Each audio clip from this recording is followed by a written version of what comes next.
Hi everybody, I'm Julie Cox and welcome to Let's Talk Real Estate. If you're considering buying a recreational property, why not consider buying a farm? Farms are great because they offer privacy, quiet, peaceful property that you can do any type of outdoor activity that you're interested in, like hiking, snowmobiling, skiing, anything your heart desires. Joined with me today is our farm expert, Marion Perrin, sales representative of Bose & Cox, who will be talking about the different types of farms that you can own, as well as types of things you need to look at if you're buying a farm. So Marion, buying a farm, it can be overwhelming to somebody because of the amount of upkeep that it would take to maintain the property. So what are some of the options? If you have a lot of acreage, what typically happens is that you sign a land rent agreement with a neighboring farmer. This will help maintain the property because he'll work the land. And it's a great tax benefit because keeping the acreage as a working farm is what you need for your tax break. Perfect. So we hear something called a hobby farm. What is a hobby farm? A hobby farm is a much smaller farm.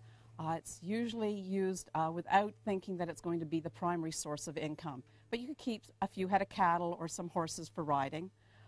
Every municipality does have regulations of how many animals you can keep according to how many acres you own. So if this is something you're really interested in, you should speak to your realtor. They'll help you find the right farm. There's also something that's become very popular lately is organic lifestyle. Yes.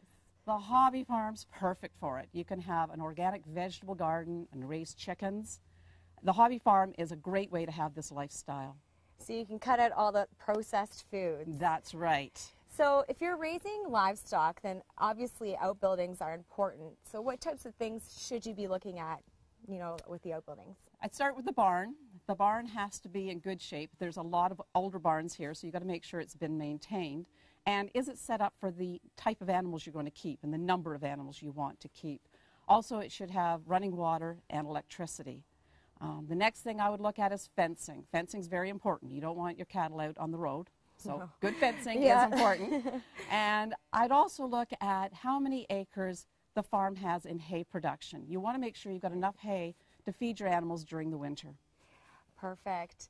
If you are a full-time farmer, what kinds of things should you be looking at? If you're a full-time farmer, it's a lot of work and you need a lot of land.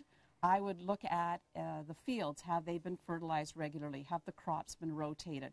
Have things been maintained for cash crop or something like that? And there are some tax implications. You should talk to your accountant about that. Perfect. Well, that's great information. Thank you so much for joining us today. Thank you. And thank you for joining us on Let's Talk Real Estate. I'm Julie Cox, and if you have any questions or comments or have any topics that you'd like to see us cover, make sure to get in touch with me or with Marion, and we'll see you next week. Let's Talk Real Estate is brought to you by Bose & Cox Limited Real Estate Brokerage, family owned and operated since 1956 with locations to serve you throughout South Central Ontario.